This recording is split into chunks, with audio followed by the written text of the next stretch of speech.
नमस्कार दोस्तों, सुकून के कुछ नए पलों के साथ आपकी दोस्त motivation author and speaker doctor Tilottama Azad. आज के सेशन में हम चर्चा करने जा रहे हैं कि सुमधुर व्यवहार। जब हमारा व्यवहार सुमधुर होता है, बहुत अच्छा होता है, तो हमारा जीवन भी सुकून भरा होता है और हमसे जुड़े लोगों का जीवन भी आनंद और सुकून से भर जाता है, चाहे फिर वो डाकू ही क्यों ना हो।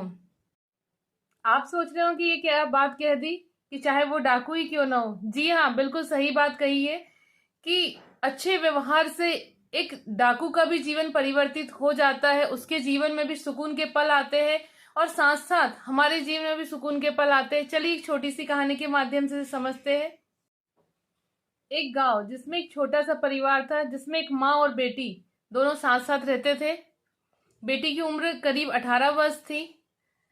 चूंकि परिवार में दो ही सदस्य थे और बेटी विवाह योग्य थी, तो उसकी माँ ने उसके लिए कुछ विवाह के लिए धन संचय कर रखा था।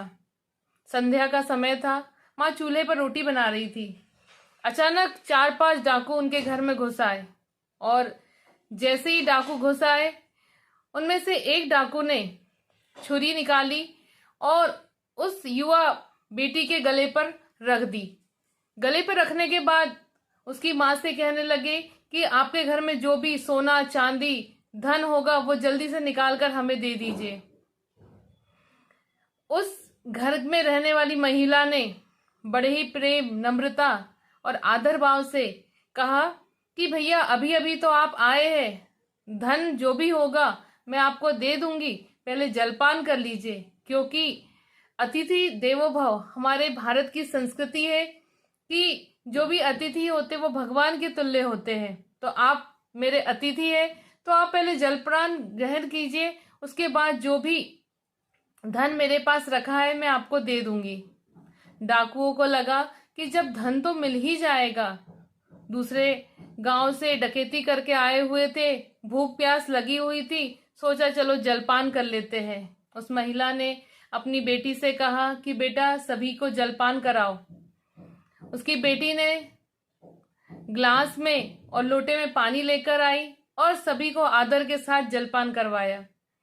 उसके बाद डाकू कहने लगे कि अब निकाल लो, जितना भी पैसा है जल्दी से मुझे दे दो।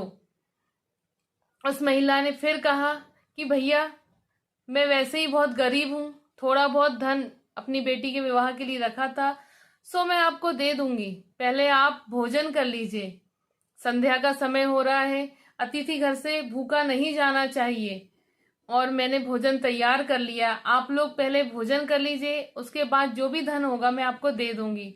डाकू ने सोचा कि जब धन मिल ही जाएगा क्यों न भोजन कर लिया जाए। सभी ने भोजन किया, बड़ा आनंद आया क्योंकि 2 दिनों से भूखे थे और इतने आदर सत्कार के साथ उन्हें पहली बार किसी ने भोजन कराया था।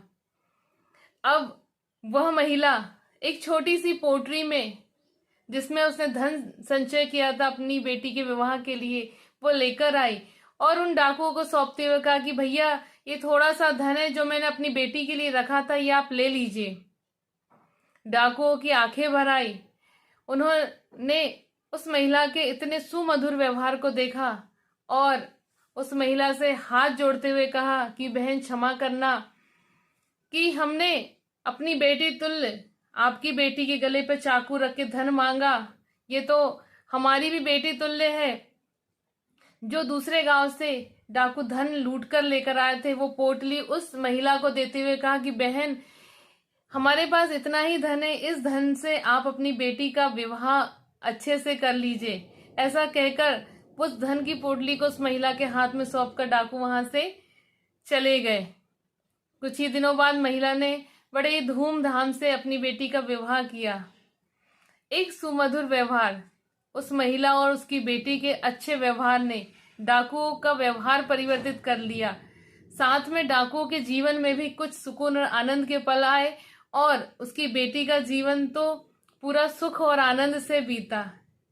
अच्छे व्यवहार की जो महिमा है वो हम सभी जानते हैं, इसलिए जैसा भी हो, जब भी हो, जो भी हमारे घर आए उसे अतिथि मानकर, उसे भगवान मानकर उसका आदर कीजिए, अच्छा व्यवहार कीजिए। जब हम ऐसा करेंगे तो हमें भी सुकून मिलेगा और जो हमारे अतिथि होंगे उन्हें भी सुकून और आनंद की अनुभूति होगी।